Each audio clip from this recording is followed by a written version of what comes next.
ಇವತ್ತು ರಿಷಬ್ ಶೆಟ್ಟಿ ಅವರು ಅರಿಕೆ ನೋಡಿ, ರಿಷಬ್ ಶೆಟ್ಟಿ ಅವರು ಅರಿಕೆ ಕೊಟ್ಟಂತ ಎಲ್ಲಾ ಜಾಗಗಳಲ್ಲೂ ಉಲ್ಲಂಘನ ಮಾಡಿದ್ದಾರೆ ದೈವಾರಾಧನಾ ನಿಯಮವನ್ನ. ಇದನ್ನ ನಾನು ಹೇಳಿದ್ದು ಅವರಿಗೆ ಮೊನ್ನೆ ಬಕೆಟ್ ಅಂತ ನಾನು ಹೇಳಿದ್ದೇನೆ. ಅವರಲ್ಲೂ ಮುಂಚಿನ ದಿವಸ ಫೋನ್ ಮಾಡುಗಳು ನಿಮ್ಮಂತ ಬಕೆಟ್ಗಳಿಂದ ಈ ವ್ಯವಸ್ಥೆ ಹಾಳಾಗಿದ್ದಂತ ನಾನು ರವಿಪ್ರಸನ್ನ ಅವರಿಗೆ ನೇರ ಹೇಳಿದ್ದೇನೆ. ಯಾಕಂತ ಹೇಳಿದ್ರೆ ನೀವು ಅಲ್ಲಿ ಸತ್ಯ ಮಾತಾಡಬೇಕಿತ್ತು. ಇಲ್ಲಿ ಕದ್ರಿಯ ನಿಯಮ ಇದೆ, ಇಲ್ಲಿ ದೈವದ ಕದ್ರಿಯ ಕೊಡಿಯೇರಿದ ನಂತರ ಇಲ್ಲಿ ದೈವಾರಾಧನೆ ಆಗುವಂಥದ್ದು. ಒಂದು ವೇಳೆ ಇಲ್ಲಿ ಏನಾದರೂ ಹೆಚ್ಚುವರಿ ಕಾರ್ಯಕ್ರಮ ಆಗಬೇಕಿದ್ರೆ ಕದ್ರದ ಕೊಡಿಯೇರಿ ಮಲ್ರಾಯ ಹಾಲು ಸ್ವೀಕರಿಸಿದ ನಂತರ, ಅದರಿಂದ ಅಪ್ಪಣೆ ಪಡೆದ ನಂತರ, ಎಲ್ಲ ಗ್ರಾಮದಲ್ಲಿ ಸೇವೆಗಳು ನಡೆದ ನಂತರ ಕೊಡುವಂಥದ್ದು. ಇಲ್ಲಿ ಈ ರೀತಿಯಾಗಂತ ಹರಿಕೆ ಕೊಡುವ ನಿಯಮಗಳು ಇಲ್ಲ ಅಂತ ನೀವು ಸ್ಪಷ್ಟವಾದ ಭಾಷೆಯಲ್ಲಿ, ಒಂದು ವೇಳೆ ದೈವಕ್ಕೆ ಧರ್ಮನೇಮ ಆಗಬೇಕಂತಾದ್ರೂ ಈ ಸಮಯದಲ್ಲಿ ಆಗುವಂಥದ್ದಲ್ಲ. ಈ ಸಮಯದಲ್ಲಿ ಬುದ್ಧವಾರ ಮೆಚ್ಚಿ ಮತ್ತೆ ನಮಗೆ ಕಂಬಳಗೋರಿ ಆಗುವಂಥದ್ದು. ಯಾಕಂತ ಹೇಳಿದ್ರೆ ಕಾಲಾವಧಿ 12 ಸಂಕ್ರಮಣ ನಿರ್ಧರಿತವಾದ ವಿಚಾರಗಳನ್ನು ಬಿಟ್ಟು ಆಗುವಂತ ಎಲ್ಲಾ ದೈವಗಳಿಗೂ ದರಿ ಹಾಕಬೇಕು, ಕೈಗಾಣಿಕೆ ಇಡಬೇಕು, ಅದಕ್ಕೆ ಸಾರಗೊಡಿ ನಂದಾದೀಪ ಬೆಳಗಬೇಕು, ಅದಕ್ಕೆ ನಿಯಮಗಳಿದೆ. ಆ ನಿಯಮಗಳನ್ನ ಇವತ್ತು ಈ ರೀತಿ ಮಾಡಿದ್ರೆ ಅದರಿಂದಲೂ ನೀವು ನೆನಪಿಡಿ, ಒಂದು ಭಾರಿ ದುಃಖದ ವಿಚಾರ ಅಂತ ಹೇಳಿದ್ರೆ, ಅವರಿಗೆ ನಮಗೆ ರಿಷಬ್ ಶೆಟ್ಟಿ ಅವರ ಮ್ಯಾನೇಜರ್ ಫೋನ್ ಮಾಡಿದ್ರು. ಇಮಿಡಿಯೇಟ್ ನಾವು ಒಂದು ಕೋಲ ಬುಕ್ ಮಾಡಿದೆವು. ಇನ್ನು 5 ಕೋಲ ಈಗಾಗಲೇ ವ್ಯಾಪಾರ ಸ್ಟಾರ್ಟ್ ಆಗಿದೆ, 5 ಕೋಲ ಬುಕ್ ಆಗಿದೆ. ರಿಷಬ್ ಶೆಟ್ಟಿಯ ಮ್ಯಾನೇಜರ ಅಲ್ಲ, ಒಂಬಾಳೆಯ ಮ್ಯಾನೇಜರ ಫೋನ್ ಮಾಡಿದ ತಕ್ಷಣ ಜಾರಂದಾಯನ್ ಅಂತ ಒಂದು ಆಕಾಶದ ಎತ್ತರಕ್ಕೆ, ಭೂಮಿದಷ್ಟು ಎತ್ತರಕ್ಕೆ ಬೆಳೆದು ನಿಂತಹ ಒಂದು ಜಾರಂದಾಯನಿಗೆ ಒಂದು ಮ್ಯಾನೇಜರ್ ಫೋನ್ ಮಾಡಿದ ತಕ್ಷಣ ನೇಮ ನಿಗಂತ ಹರಿಕೆಯ ನೇಮ ಫಿಕ್ಸ್ ಆಗ್ತದೆ ಅಂದ್ರೆ ಏನ್ರಿ ಅರ್ಥ ಇದು?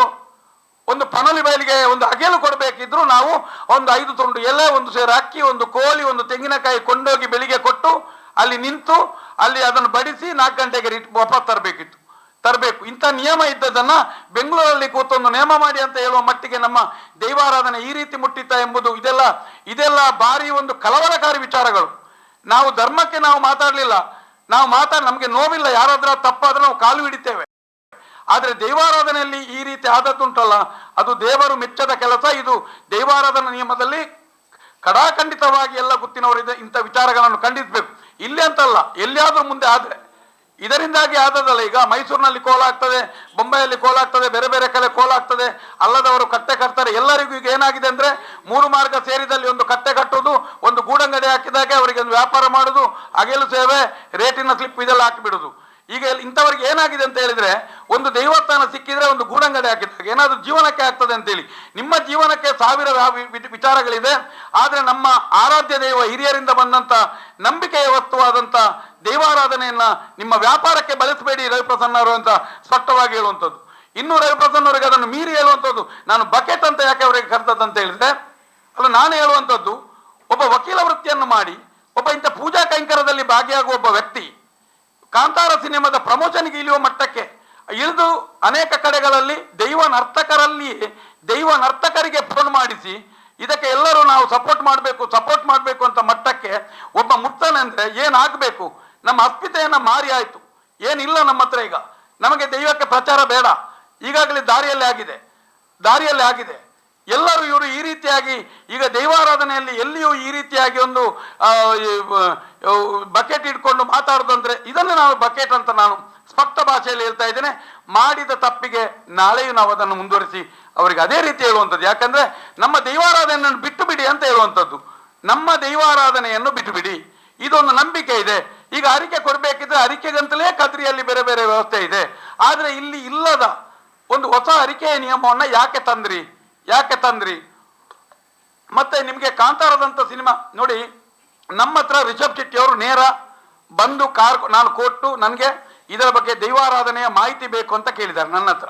ರಿಷಬ್ ಶೆಟ್ಟಿ ಅಲ್ಲದೆ ಒಂದು 7-8 ಸಿನಿಮಾದವರು ನಮ್ಮ ಹತ್ರ ಬಂದು ಈ ಸುಮಾರು 4-5 ವರ್ಷದಿಂದ, ಇವತ್ತಲ್ಲ ಬಂದ್ರು.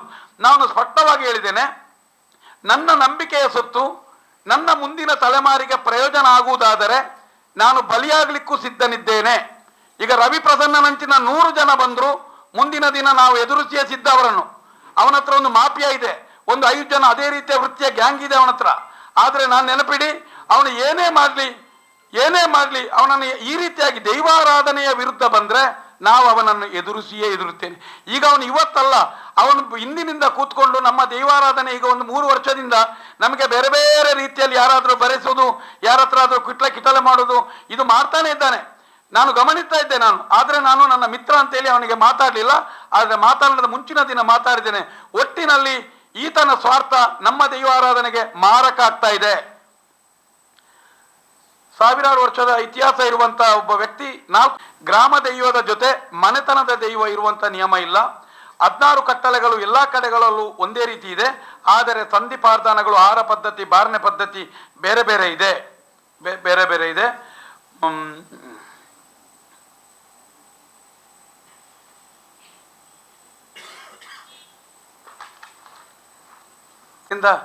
ಸಾಧಾರಣ ಈ ರೀತಿಯಾಗಿ ಆಗಿದೆ.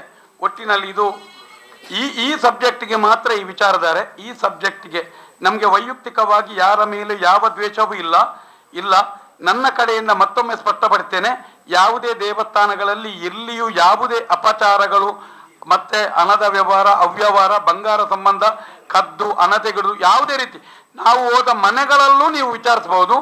ಎಲ್ಲ ಕಡೆಗಳಲ್ಲೂ ನಾವು ಹೋದ ಕಡೆ ನಾವು ಆ ಮನೆಯಲ್ಲಿ ಏನೇನು ಕೆಲಸ ಮಾಡಿದ್ದೇವೆ ಇದನ್ನು ದಾಖಲೆ ಮಾಡಿ ಒಂದು ಇಂಥ ರೈಟಿಂಗ್ ಮಾಡಿ ಆ ಕುಟುಂಬದ ಬರಿ ಯಾವುದು, ದೈವ ಯಾವುದು, ಆಹಾರ ಪದ್ಧತಿ ಯಾವುದು, ಯಾವ ರೀತಿ ಬಳಸುವುದು, ಯಾವ ರೀತಿ ಸೂಟೆ ಕಟ್ಟುವುದು, ಚಿಲ್ಲಿ ಕಟ್ಟುವುದು, ದೈವಕ್ಕೆ ಏನೇನು ಬಾರಣೆ ಬೇಕಾಗುವ ವಸ್ತುಗಳೇನು ಎಲ್ಲ ಬೇಕು.